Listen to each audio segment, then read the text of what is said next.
Take a deep breath, and let's hear a story about Clara, who found peace in Patagonia's mountains and returned home transformed. Clara stood at her apartment window, watching raindrops trace delicate patterns down the glass. A constant buzz of notifications from her phone had become a merciless soundtrack to her exhaustion.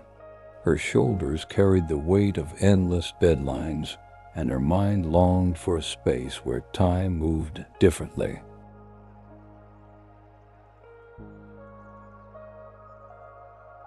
She closed her eyes and imagined a place where she could breathe freely again.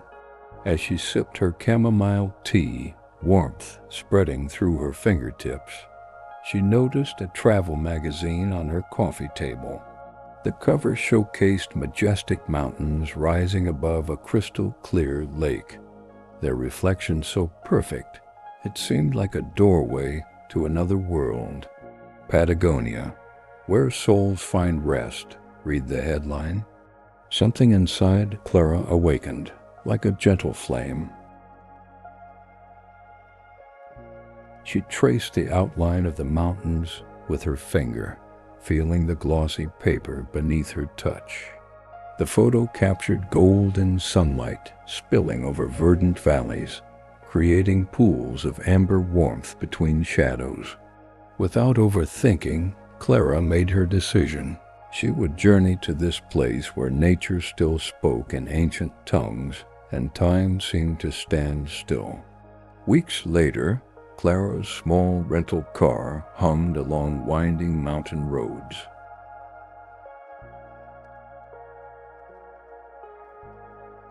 The windows were rolled down, allowing the crisp, pine-scented air to dance through her hair. Each breath felt like drinking pure vitality, clean, revitalizing, and sweet with wildflowers. The tension in her shoulders began to dissolve as the distant peaks of the Andes grew larger in her windshield. The road led her to a small village nestled in a valley where colorful wooden houses dotted the landscape like wildflowers.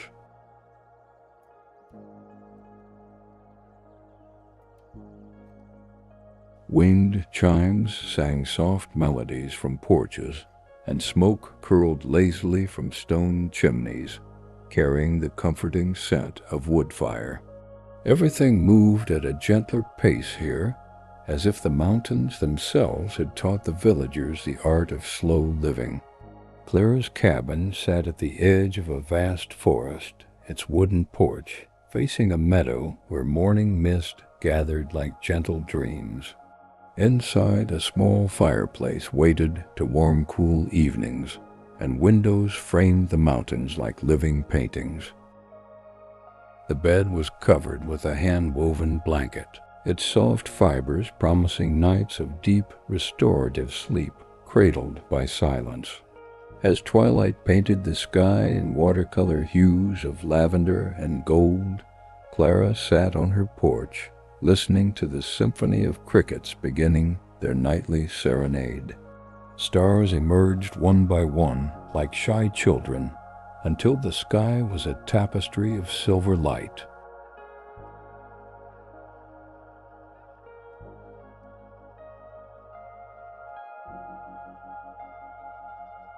The day's journey had tired her body, but her mind felt clearer already, as if the mountain air had washed away her worries. The village elder, Elena, had welcomed Clara with a warm embrace and eyes that sparkled with wisdom. "The mountains have been waiting for you," she had said, pressing a small pouch of local herbs into Clara's palm.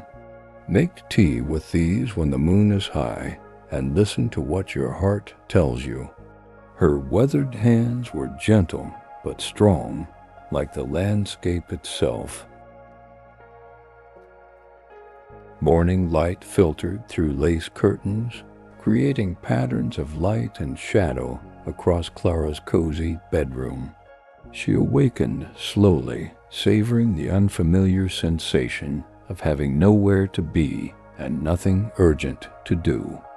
Birdsong replaced alarm clocks, and the gentle rustling of leaves told stories of the day beginning. Her body felt heavy with relaxation, sinking perfectly into the soft mattress.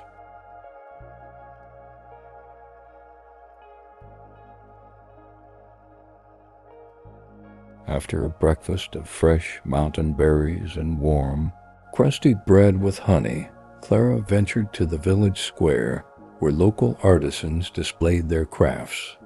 An old man with kind eyes invited her to try weaving on a traditional loom, guiding her hands with patience as she created her first uneven pattern. "It's not about perfection," he smiled. "It's about putting your spirit into the work."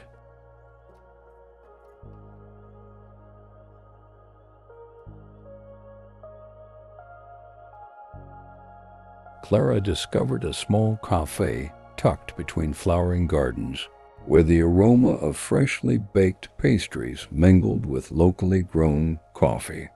The owner, Sophia, served her a steaming cup in hand-painted pottery that felt warm and substantial in Clara's hands. Each sip was complex and soothing, unlike the hurried caffeine fixes she was accustomed to in the city. Here, even drinking coffee was an art.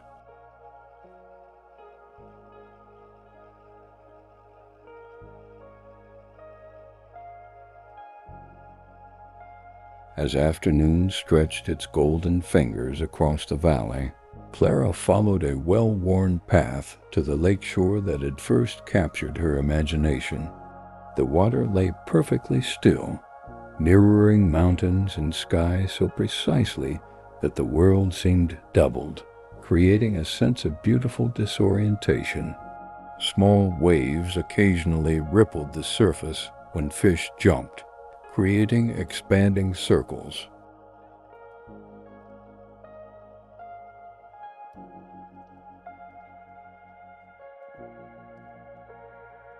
A family of deer emerged from the forest edge to drink from the crystal waters, their movements so graceful they seemed to be performing a silent ballet. Clara remained perfectly still, afraid to break the spell of this moment.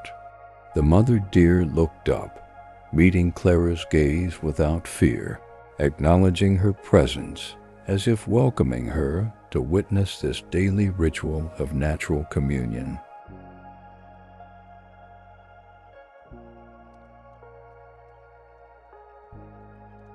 Days blended into a peaceful rhythm as Clara learned to measure time by the position of the sun rather than the anxious ticking of clocks. Each morning began with yoga stretches on her porch, body awakening as mist lifted from the valley floor, revealing new perspectives on familiar mountains. Her muscles gradually released months of tension. Elena had introduced Clara to forest bathing, the practice of immersing oneself completely in the healing presence of trees. "Walk slowly," she instructed, "and let your senses feast on everything around you." Clara learned to notice how sunlight created dappled patterns through leaves, how moss felt like velvet under her fingertips, and how each tree had its own unique whisper in the wind. On her seventh day, dark clouds gathered over the mountains, bringing a steady rain that drummed gently on Clara's cabin roof.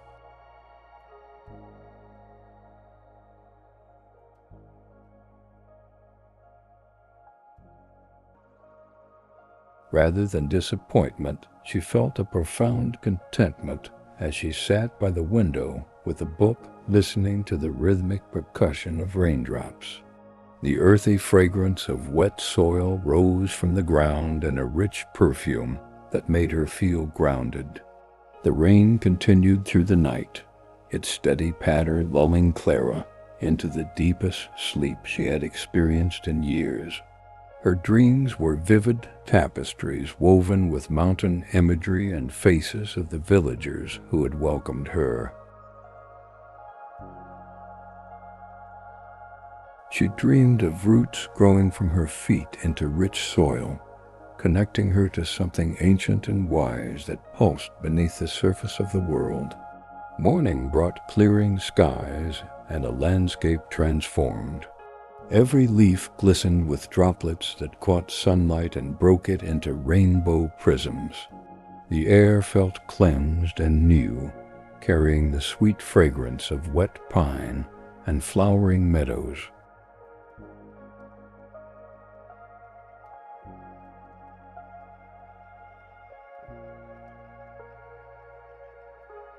Clara breathed deeply, filling her lungs with this revitalizing essence, feeling it circulate healing energy throughout her body.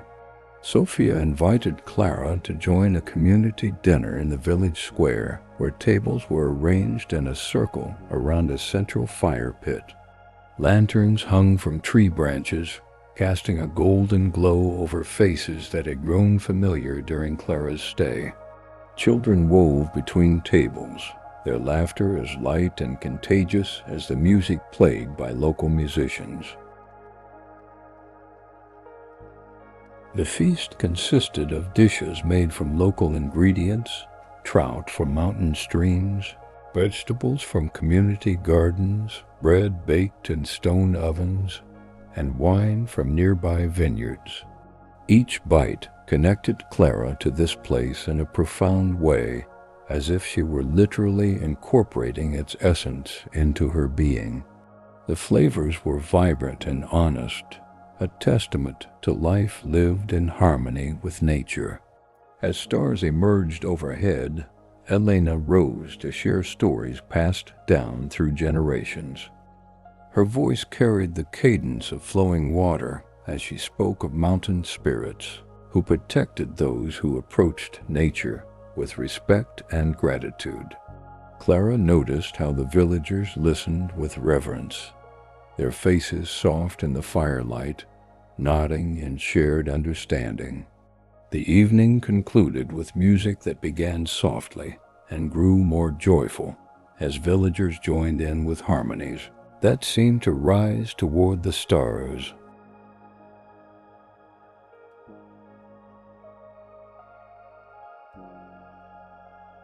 Some began to dance around the fire, their movements as natural as leaves swaying in the breeze. Clara found herself among them, her body remembering rhythms she didn't know she possessed. The following day, Elena invited Clara to join her on a journey to a sacred hot spring hidden high in the mountains. The trail wound through ancient forests where sunlight filtered through in golden shafts, illuminating floating dust motes like constellations of tiny stars.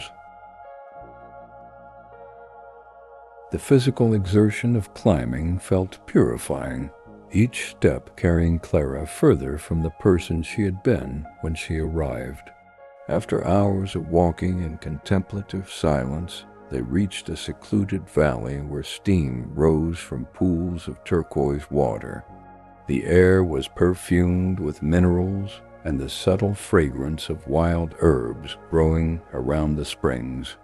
"These waters have healed our people for centuries," Elena explained, her voice hushed with reverence.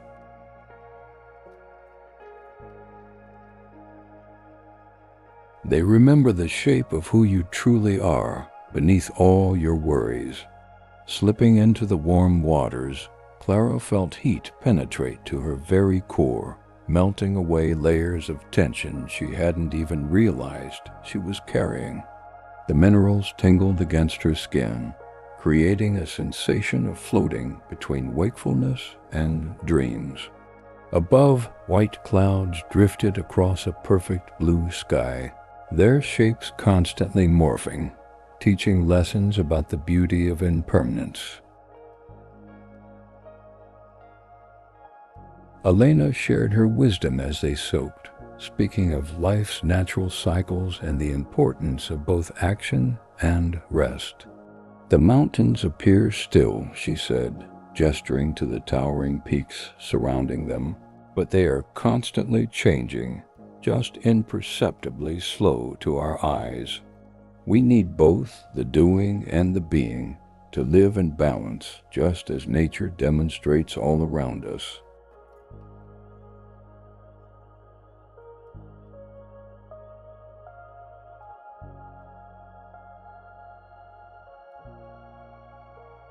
As Clara's final week in Patagonia approached, she noticed profound changes within herself. Her sleep had deepened, dreams vivid and meaningful. Morning light no longer felt harsh but welcoming, each dawn a gift rather than a demand. Her body moved with newfound grace, muscles remembering their natural alignment after releasing chronic tension.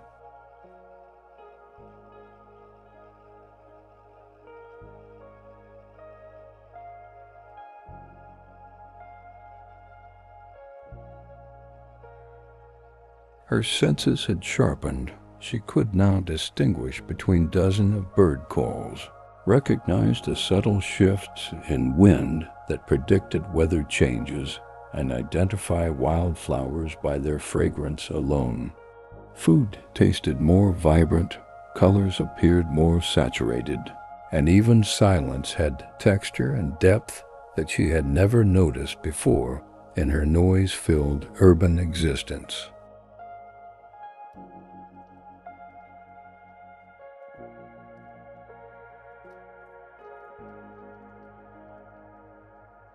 One morning, Clara hiked to a high meadow carpeted with wildflowers, where butterflies danced between blossoms like living confetti.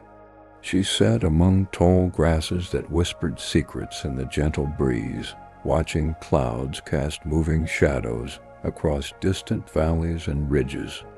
Time seemed to both stand still and flow like water around smooth stones. In this moment of perfect stillness, Clara experienced a clarity that brought tears to her eyes.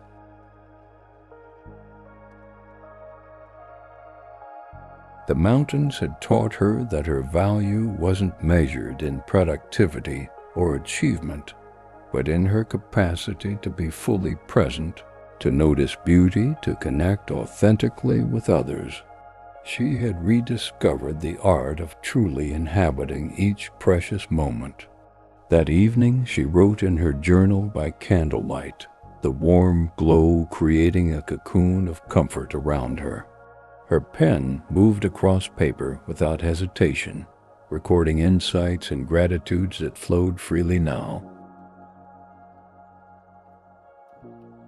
She wrote about the generosity of strangers who had become friends, about mountains that had shared their ancient wisdom through silent presence. Sophia had invited Clara for a farewell gathering at her cafe, where locals brought small gifts, a hand-woven bracelet, a jar of wild honey, a small painting of the mountains at sunrise. These tokens of affection moved Clara deeply, tangible reminders that she had not just visited this place, but had become part of its continuing story, however briefly. "You don't need mountains to find peace," Helena told her as they embraced. "The mountains are also within you now. You can return to them in your heart whenever you need their strength." She pressed a small leather pouch containing local seeds into Clara's palm. "Plant these wherever you call home, and remember what you have learned here." On her final morning, Clara woke before dawn to witness the sunrise one last time from her porch. As first light painted the mountain tops in shades of rose gold, she breathed deeply of the pine-scented air, filling her lungs as if to carry this breath with her back to the city. Birds began their morning chorus, a symphony of gratitude for another day. Driving down the mountain road, Clara watched the landscape in her rearview mirror gradually shrink but never disappear. She wasn't leaving empty-handed. Her heart was full with experiences that had transformed her.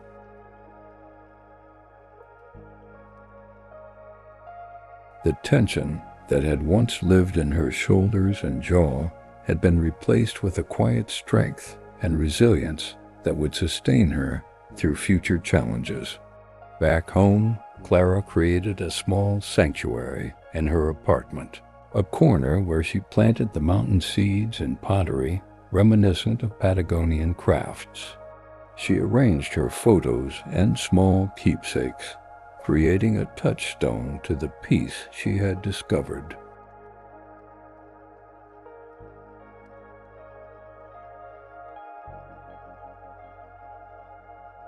Morning sunlight through her window now revealed dust motes dancing in golden beams, a sight she once would have missed. The rhythm of city life resumed, but Clara moved through it differently now. She found moments of stillness while waiting for coffee, watching steam rise in graceful tendrils. She noticed the pattern of raindrops on windows, the changing colors of urban sunsets, the varied textures of brick buildings.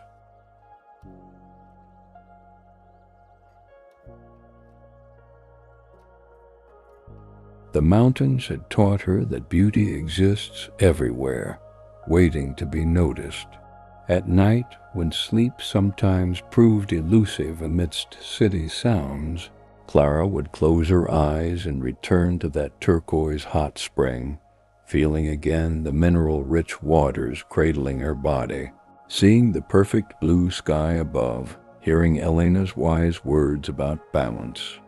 This mental journey invariably guided her into restful, rejuvenating sleep.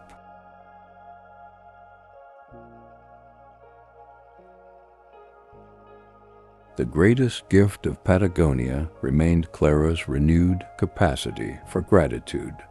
Each day now began and ended with acknowledgement of simple blessings, the warm sunlight on her face, the kindness of a stranger's smile, the nourishment of food, the miracle of breath flowing in and out. In gratitude, she had found the secret to carrying mountain peace within her always.